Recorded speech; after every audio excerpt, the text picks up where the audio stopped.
जय श्री कृष्णा, राधे राधे। स्वागत है आप सभी का हमारे YouTube चैनल पर। तो आज का जो वीडियो है वो है अपरा एकादशी की व्रत कथा पर। तो अगर आप सब कंफ्यूज हो तो मैं आपको ये बता सकती हूँ कि जो अपरा एकादशी व्रत है वो 13 मई को रखा जाएगा। और अब हम शुरू करते हैं अपरा एकादशी की जो यह व्रत कथा, क्योंकि इसके बिना आपका व्रत अधूरा माना जाता है। इसलिए आप ये कथा जरूर सुने और जो भी कोई यह एकादशी व्रत रखता है उसको भी यह शेयर कीजिए ताकि वह भी ये कथा जरूर सुने। युधिष्ठिर कहने लगे कि हे भगवान, ज्येष्ठ कृष्ण एकादशी का नाम क्या है तथा उसका महात्म्य क्या है, सो कृपा कर कहिए। भगवान कृष्ण कहने लगे कि हे राजन, यह एकादशी अचला तथा अपरा दो नामों से जानी जाती है। पुराणों के अनुसार ज्येष्ठ कृष्ण पक्ष की एकादशी अपरा एकादशी है, क्योंकि यह अपार धन देने वाली है। जो मनुष्य इस व्रत को करते हैं वे संसार में प्रसिद्ध हो जाते हैं। इस दिन भगवान त्रिविक्रम की पूजा की जाती है। अपरा एकादशी के व्रत के प्रभाव से ब्रह्म हत्या, भूत योनि, दूसरों की निंदा आदि के सब पाप दूर हो जाते हैं।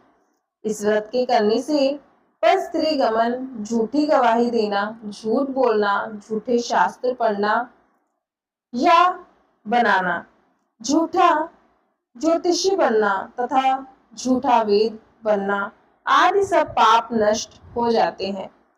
जो क्षत्रिय युद्ध से भाग जाएं, वे नरकगामी होते हैं, परंतु अपरा एकादशी का व्रत करने से वे भी स्वर्ग को प्राप्त होते हैं। जो शिष्य गुरु से शिक्षा ग्रहण करते हैं फिर उनकी निंदा करते हैं, वे अवश्य नरक में पड़ते हैं, मगर अपरा एकादशी का व्रत करने से वे भी इस पाप से मुक्त हो जाते हैं।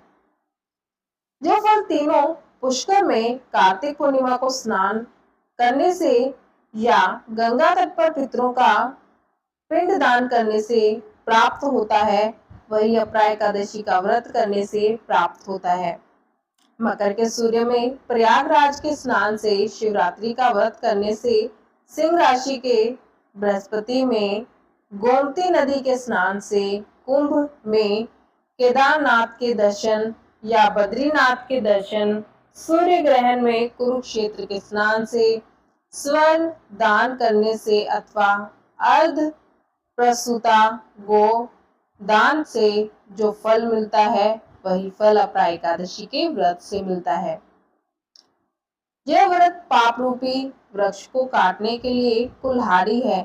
पाप रूपी ईंधन को जलाने के लिए अग्नि, पाप रूपी अंधकार को मिटाने के लिए सूर्य के समान, मृगों को मारने के लिए सिंह के समान है। अतः मनुष्य को पापों से डरते हुए इस व्रत को अवश्य करना चाहिए। अपरा एकादशी का व्रत तथा भगवान का पूजन करने से मनुष्य सब पापों से छूटकर विष्णु लोक को जाता है। इसकी प्रचलित कथा के अनुसार प्राचीन काल में महिध्वज नामक एक धर्मात्मा राजा था। उसका छोटा भाई वज्रध्वज बड़ा ही क्रूर, अधर्मी तथा अन्यायी था। वह अपने बड़े भाई से द्वेष रखता था।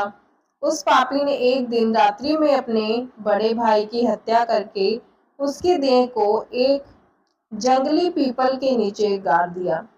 इस अकाल मृत्यु से राजा प्रेतात्मा के रूप में उसी पीपल पर रहने लगा और अनेक उत्पात करने लगा। एक दिन अचानक धौम्य नामक ऋषि उधर से गुजरे। उन्होंने प्रेत को देखा और तपोबल से उसके अतीत को जान लिया। अपने तपोबल से प्रेत उत्पात का कारण समझा। ऋषि ने प्रसन्न होकर उस प्रेत को पीपल के पेड़ से उतारा तथा परलोक विद्या का उपदेश दिया।